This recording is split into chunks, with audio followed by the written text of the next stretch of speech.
Hi students, welcome to our physics class. In this video we are going to discuss about a new topic, that is half-life. Okay, what is the meaning of the half-life? What is the definition? Let us see. The time interval during which the number of radioactive nuclei of a sample disintegrates to half of its original number of nuclei, that is called half-life. So what does it mean? Okay, the time taken by the radioactive sample to disintegrate half of its original number of nuclei. So that is called half-life. So okay, for suppose if you take a radioactive sample, this is radioactive sample. Okay, to get stability it must disintegrate, or to get stability it must emit some radiation. For suppose initially it has 100 nuclei inside that. How many nuclei inside that? 100 nuclei. So what is the half-life of this radioactive sample? The time taken by this sample, radioactive sample, to disintegrate half of its original number of nuclei. So okay, what is the half of the original number of nuclei? That is 50. So what is the half of this 100? That is 50. So the time taken by the radioactive sample to disintegrate half of its original number of nuclei. So okay, that is called half-life. Okay, this is indicated by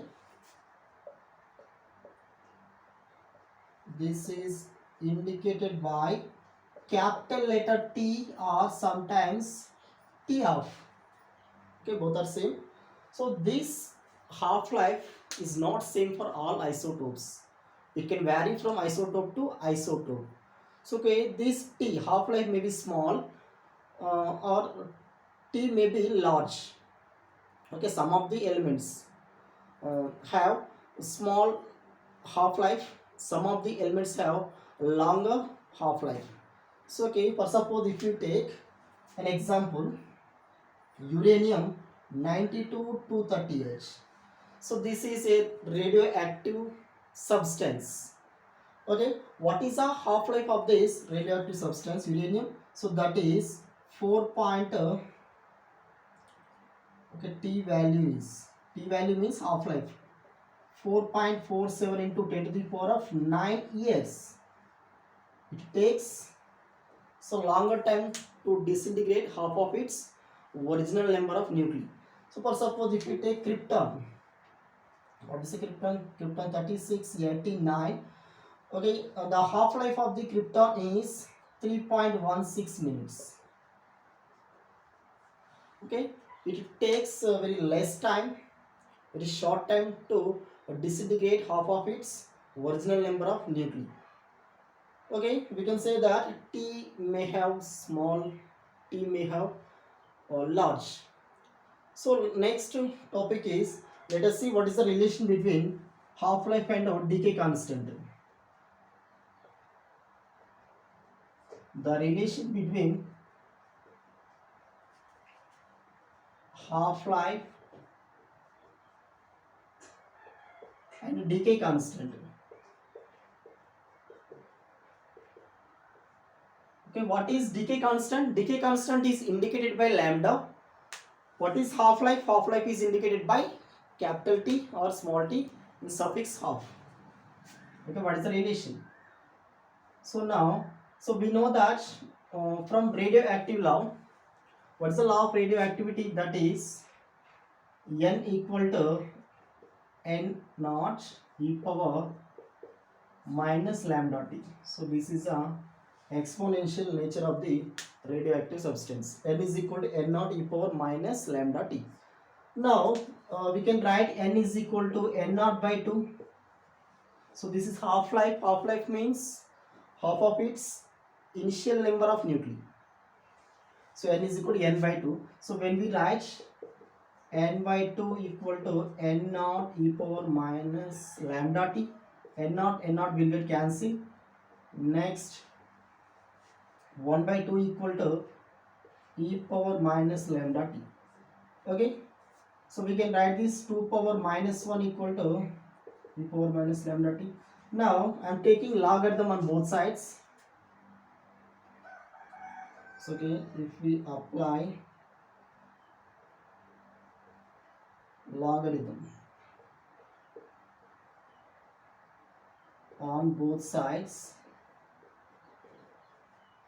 So okay, ln natural log 2 power minus 1 is equal to ln e power minus lambda t.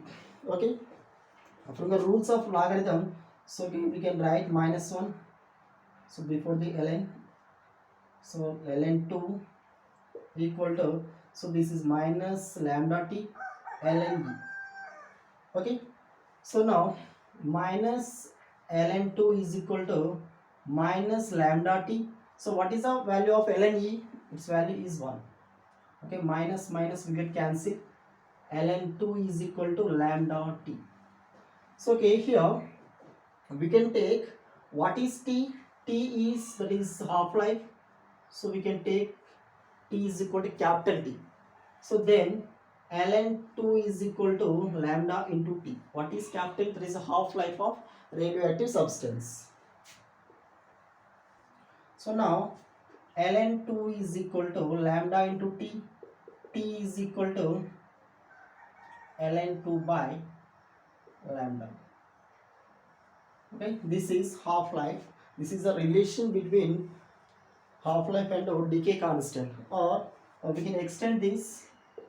So T is equal to, what is ln 2 means, we can write this 2.303 log 10 2. So okay, when we remove this ln, we have to take 2.303 log 10 by lambda. So its value is 0.693 by lambda. So this is the half life. So this is the relation between half life and our decay constant. T half is equal to 0.693 by lambda. So this is the half life of radioactive substance. Or suppose when we take the graph between n by n naught and t, so okay, how it will be? I am rubbing this, I am repair this place.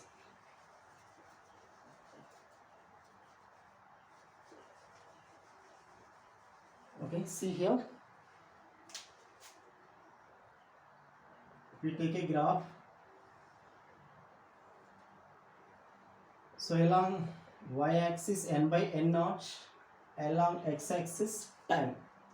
So okay, then we will get a graph like this. So now this is t, n is equal to n naught by 2. So this is second half life. So n is equal to n naught by 2 by 2, that is n naught by 4. Next this is third half life, that is n is equal to n naught by 4 by 2, that is n naught by 8. So this is fourth half life. Then n is equal to n naught by 8 by 2, that is equal to n naught by 16. Okay, see here, for first half life, for t is equal to, so what happened, n is equal, we can write n naught by 2. Okay, from this equation we can write n by n naught is equal to 1 by 2. So we can write this whole power 1. Okay, next for second half life, for second half life, n is equal to n naught by 2 by 2. So that is n naught by 4. So we can write this n by n naught is equal to 1 by 4, that is equal to 1 by 2 whole power 2. Next for third half life, so we can write n is equal to n naught by 4 by 2, that is n naught by 8. So we can write this, when we take n naught to left side, n by n naught is equal to 1 by 8. We can write this 1 by 2 whole power 3. For nth half life, if you take nth half life nt, so we can write, so that is n by n naught is equal to 1 by 2 whole power n. So if you observe here, for second half life we can write this 1 by 2 whole power 2. For third half life we can write this 1 n by n naught is equal to 1 by 2 whole power 3. So this is same for 2. So this is hot third half life. When we take nth half life, so we can write n by n naught is equal to 1 by 2 whole power n. So from this equation we can write n is equal to n naught into whole power. So n is n naught into 1 by 2 whole power n. So now see here, n is equal for total time is equal to nth half lives. From this you can number of half lives is equal to t by t half. So okay, we can solve the numericals by this relation. So okay, what we can observe from this graph, as the half life increases disintegration decreases. So disintegration process, number of disintegration elements decreases here. So for first half life n is equal to n naught by 2. For second half life n is equal to n naught by 4. So okay, most half of this value. So the third half life, so when half life increases along x-axis, so the disintegration process, the disintegration elements decreases. So that means for third half life n is equal to n naught by 8. For fourth half life n is equal to n naught by 16. As the half life increases, disintegration elements decreases. So this is a graph.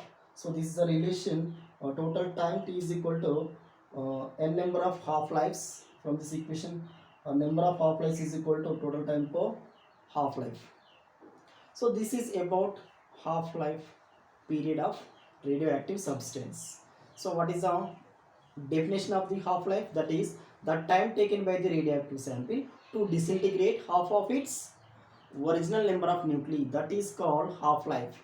So it is not same for all isotopes. It can vary from isotope to isotope. So okay, it may be small or it may be large. So what is the half life of the uranium 92-238? That is 4.47 into 10 to the power of 9 years. So it takes a longer time to disintegrate half of its initial number of nuclei inside the uranium. So what is the half-life time? Half-life period of the krypton. So that is 3.16 minutes. It takes a shorter time. Within short interval of time, so it will disintegrate half of its original number of nuclei inside the krypton. Okay, this is the relation between half-life and decay constant. So what is the relation? T is equal to ln 2 by lambda r. So T is equal to 0.693 by lambda.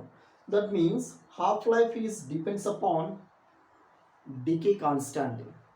Okay, half-life and decay constant both are inverse. So okay, what is the relation between these two? T is inversely proportional to lambda. So that means half-life of radioactive substance is inversely proportional to decay constant. So okay, as the decay constant is small, its half-life is very large. Okay, when decay constant is large, half-life is small. So why? Because both are in inversely proportional. Okay, next topic we will see in next video. Okay, thank you.